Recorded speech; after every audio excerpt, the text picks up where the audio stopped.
যুদ্ধবিরতি লঙ্ঘনে ক্ষুব্ধ হয়ে নেতানিয়াহুকে কড়া বার্তা ট্রাম্পের। ফিলিস্তিনি সহ 7 দেশের নাগরিকদের যুক্তরাষ্ট্রে প্রবেশের নিষেধাজ্ঞা। প্রশান্ত মহাসাগর মাদক চোরাচালানকারী জাহাজে মার্কিন হামলা, নিহত 8। উত্তর পূর্বাঞ্চল বিচ্ছিন্ন করার হুমকিতে ভারত চুপ থাকবে না বলেছেন আসামের মুখ্যমন্ত্রী।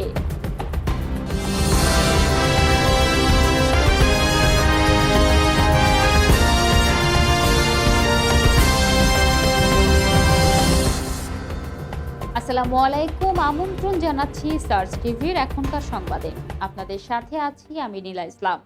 এতক্ষণ শুনছিলেন আন্তর্জাতিক অঙ্গনের সংবাদের শিরোনামগুলো, এবার জানাচ্ছি বিস্তারিত। প্রেসিডেন্ট ডোনাল্ড ট্রাম্প গাজায় যুদ্ধবিরতি চুক্তির মধ্যস্থতা করেছিলেন এবং গত সোমবার প্রকাশিত মার্কিন সংবাদ মাধ্যমের এক প্রতিবেদনে এই কড়া বার্তার তথ্য জানানো হয়। ফিলিস্তিনের গাজায় ইসরায়েলের সাম্প্রতিক এক হামলাকে যুদ্ধবিরতি চুক্তির লঙ্ঘন হিসেবে অভিহিত করে ইসরায়েলের প্রধানমন্ত্রী বেনিয়ামিন নেতানিয়াহুকে কড়া ভাষায় গোপন বার্তা পাঠিয়েছে হোয়াইট হাউস। সূত্র ও যুক্তরাষ্ট্র ভিত্তিক সংবাদ ওয়েবসাইট অ্যাক্সিওসের খবর অনুযায়ী গাজা নগরীতে ইসরায়েলের চালানো হামলায় হামাসের সামরিক শাখার উপকমান্ডার রায়েদ সাদ নিহত হওয়ার পরই এই গোপন বার্তাটি পাঠানো হয়েছে। হোয়াইট হাউসের পক্ষ থেকে নেতানিয়াহুকে পাঠানো বার্তার সারমর্ম এক জ্যেষ্ঠ মার্কিন কর্মকর্তার সূত্রে এক্সিওস তাদের প্রতিবেদনে উল্লেখ করেছেন। বার্তায় সরাসরি হুঁশিয়ারি দিয়ে বলা হয়, আপনি যদি আপনার সুনাম নষ্ট করতে চান এবং যদি দেখতে চান যে আপনি চুক্তি মানেন না, তবে সেটি আপনার বিষয়। কিন্তু প্রেসিডেন্ট ট্রাম্প যেহেতু গাজায় চুক্তির মধ্যস্থতা করেছে, সেক্ষেত্রে আমরা তার সুনাম নষ্ট হতে দেব না। মার্কিন কর্মকর্তারা আরও জানান যে ওই বিশেষ হামলার আগে ইসরায়েলের সরকার ওয়াশিংটনকে কোনো তথ্য জানায়নি কিংবা এ বিষয়ে কোনো আগাম আলোচনা করেননি। ইসরায়েলি হামলায় রায়েদ সাদ নিহত হওয়ার বিষয়টি গাজায় হামাসের প্রধান খালিল আল হায়া টেলিভিশনে দেওয়া এক ভাষণে নিশ্চিত করেছেন। গত 10 অক্টোবর থেকে গাজায় যুদ্ধবিরতি চুক্তি কার্যকর হলেও এর মধ্যেই গত শনিবার এক বিমান হামলায় এই জ্যেষ্ঠ কমান্ডার নিহত হন। এর আগেও তাকে লক্ষ্য করে ইসরায়েল একাধিকবার হত্যা চেষ্টা চালিয়েছিল। উল্লেখ্য যে এই যুদ্ধবিরতি কার্যকর হওয়ার পর থেকে ইসরায়েলের সেনাবাহিনী বারবারই চুক্তি লঙ্ঘন করে হামলা চালিয়েছে বলে অভিযোগ রয়েছে। যুদ্ধবিরতি চলাকালীন এসব হামলায় এখন পর্যন্ত অন্তত 391 জন ফিলিস্তিনি নিহত এবং 1063 জন আহত হয়েছেন। 2023 সালের অক্টোবর থেকে গাজা ইসরায়েলের নির্বিচার হামলায় নিহত ব্যক্তির সংখ্যা 70,600 ছাড়িয়েছে, যাদের বেশিরভাগই নারী ও শিশু। একই সময়ে আহত হয়েছেন 1,71,100-র বেশি মানুষ। বর্তমান যুদ্ধবিরতির মধ্যেও হামলা অব্যাহত থাকায় গভীর সংকট তৈরি হয়েছে। এদিকে ট্রাম্প প্রশাসন ফিলিস্তিনি পাসপোর্টধারী এবং 7 দেশের নাগরিকদের যুক্তরাষ্ট্রে প্রবেশের পূর্ণ নিষেধাজ্ঞা দিয়েছে। এই দেশগুলো হলো বুরকিনা ফাসো, মালি, নাইজার, দক্ষিণ সুদান, সিয়েরা লিওন, লাওস এবং সিরিয়া। জিও নিউজের প্রতিবেদন অনুযায়ী ওয়াশিংটনে যুক্তরাষ্ট্রের প্রেসিডেন্ট সরকারি বাসভবন ও কার্যালয় হোয়াইট হাউস থেকে দেওয়া এক বিবৃতিতে এ তথ্য জানানো হয়েছে। বিবৃতিতে বলা হয়েছে, জাতীয় ও জননিরাপত্তাজনিত হুমকি থেকে যুক্তরাষ্ট্র ও মার্কিন নাগরিকদের রক্ষা নিশ্চিত করতে স্ক্রিনিং, যাচাই বাছাই এবং তথ্য ভাগাভাগির ক্ষেত্রে প্রদর্শিত স্থায়ী এবং গুরুতর ঘাটতি থাকায় এ নিষেধাজ্ঞা দেওয়া হলো।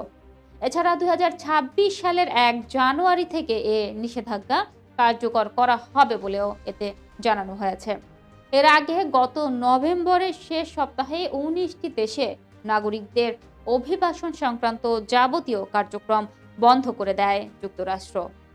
এই 19টি দেশগুলো হলো Afghanistan, Myanmar, Burundi, Chad, Cuba, Republic of Congo, Equatorial Guinea, Eritrea, Haiti, Iran, Laos, Libya, Sierra Leone, Libya, Somalia, Sudan, Togo, Turkmenistan, Venezuela এবং ইয়েমেন।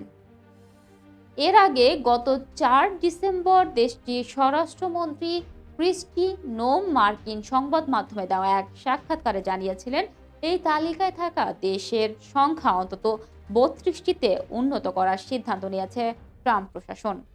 তবে বাকি ১৩টি দেশের নাম উল্লেখ করেননি তিনি। সম্প্রতি অস্ট্রেলিয়ার বাণিজ্যিক রাজধানী সিডনির বন্ডি সমুদ্র সৈকতে বন্দুক হামলায় ১৫ জন ইহুদি নিহত হন। এ ঘটনার জেরে ফিলিস্তিনদের বিরুদ্ধে যে ট্রাম্প প্রশাসন পদক্ষেপ নেবে তা তেমন অপ্রত্যাশিত ছিল না। তবে সিরিয়ার নাগরিকদের উপর নিষেধাজ্ঞা জারির ব্যাপারটি সেভাবে প্রত্যাশিত ছিল না, কারণ এই অল্প কিছুদিন আগেই সিরিয়ায় প্রেসিডেন্ট আহমেদ সারা হোয়াইট হাউসে ট্রাম্পের সঙ্গে বৈঠক করে গেছেন। সাবেক আল কায়দা জঙ্গি সারার এই বিরুদ্ধে মার্কিন নিষেধাজ্ঞা ছিল হোয়াইট হাউসে। তার সফরের আগে সেই নিষেধাজ্ঞা তুলে নেওয়া হয়েছিল। অন্যদিকে পূর্ব প্রশান্ত মহাসাগরে আন্তর্জাতিক জলসীমায় হামলা চালিয়েছে যুক্তরাষ্ট্র। এতে অন্তত ৮ জন নিহত হয়েছে। ভেনেজুয়েলার একটি তেলবাহী জাহাজ আটক করে কয়েকদিনের মধ্যেই এই হামলা হয়েছে। এর ফলে লাতিন আমেরিকায় যুক্তরাষ্ট্রের চলমান সামরিক শক্তি বৃদ্ধির প্রেক্ষাপটে নতুন করে উত্তেজনা তৈরি করেছে। আল জাজিরার এক প্রতিবেদন থেকে এ তথ্য জানা যায়। সামাজিক যোগাযোগ মাধ্যমে দেওয়া এক পোস্টে যুক্তরাষ্ট্রের মিলিটারি সাউদার্ন কমান্ড জানিয়েছে, প্রতিরক্ষা মন্ত্রী পিট হেগসেথের নির্দেশে সোমবার আন্তর্জাতিক জলসীমায় থাকা ৩টি জাহাজে মারাত্মক কাইনেটিক স্ট্রাইক চালানো হয়। পোস্টে বলা হয়, প্রথম জাহাজে ৩ জন, দ্বিতীয়তে ২ জন এবং তৃতীয়তে ৩ জন নিহত হয়েছেন। নিহতদের মাদক পাচারের সঙ্গে যুক্ত বলে দাবি করলেও এর পক্ষে কোনো প্রমাণ উপস্থাপন করা হয়নি। আন্তর্জাতিক আইন বিশেষজ্ঞদের মতে গত সেপ্টেম্বর থেকে ভেনেজুয়েলার কাছাকাছি প্রশান্ত মহাসাগর ও ক্যারিবীয় সাগরে মার্কিন বাহিনীর চালানো এ ধরনের হামলায় এখন পর্যন্ত অন্তত ৯০ জন নিহত হয়েছে। এসব ঘটনাকে তারা যুক্তরাষ্ট্রের সেনাবাহিনীর দ্বারা সংঘটিত বিচার বহির্ভূত হত্যাকাণ্ড বলে আখ্যা দিয়েছেন।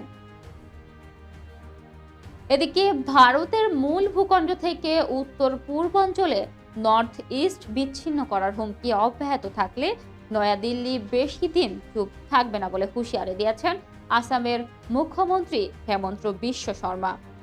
ভারত থেকে বিচ্ছিন্ন করে উত্তর পূর্বাঞ্চল দখলের বরাবরই আহ্বান বাংলাদেশ হীন মানসিকতার প্রতিফলন। গত ১ বছর ধরে বাংলাদেশ থেকে ভারতের নর্থ ইস্টকে তাদের সঙ্গে একাভূত করার আহ্বান জানিয়েছে। যেসব বক্তব্য শোনা যাচ্ছে তাকে বাংলাদেশের জন্য কল্পনা করাও ভুল বলে মন্তব্য করেন তিনি। হেমন্ত বিশ্ব শর্মা ভারতকে একটি বিশাল দেশ, পারমাণবিক শক্তিধর এবং বিশ্বের ৪র্থ বৃহত্তম অর্থনীতি হিসেবে উল্লেখ করে বাংলাদেশের মানুষের মানসিকতা খারাপ বলে দাবি করেন। তিনি সতর্ক করে বলেন, আমাদের উচিত দেশটিকে সাহায্য না করা এবং তাদের জানিয়ে দেওয়া যে ভারতের বিরুদ্ধে এমন আচরণ করা হলে আমরা চুপ থাকব না। বাংলাদেশের জাতীয় নাগরিক পার্টির নেতা হাসনাত আব্দুল্লাহ সাম্প্রতিক মন্তব্যের প্রেক্ষাপটে আসামের মুখ্যমন্ত্রী এই কড়া প্রতিক্রিয়া এসেছেন। গত সোমবার হাসনাত আব্দুল্লাহ কেন্দ্রীয় শহীদ মিনারে এক সমাবেশে হুঁশিয়ারি দিয়েছিলেন যে বাংলাদেশকে অস্থিতিশীল করলে ভারতের সেভেন স্টিক্সকে আলাদা করে দেওয়া হবে। এর আগে অন্তর্বর্তী সরকারের প্রধান উপদেষ্টা ডক্টর মোহাম্মদ ইউনুস ভারতের ল্যান্ডলকড পূর্বাঞ্চলীয় 7টি রাজ্যের জন্য বাংলাদেশের ভৌগোলিক গুরুত্বের কথা উল্লেখ করে বলেছিলেন যে বাংলাদেশই সাগরের একমাত্র অভিভাবক। দর্শক, এই ছিল এখনকার মতো। পরবর্তী সংবাদ দেখার আহ্বান জানিয়ে এখানেই শেষ করছি। ধন্যবাদ সবাইকে এতক্ষণ সাথে থাকার জন্য।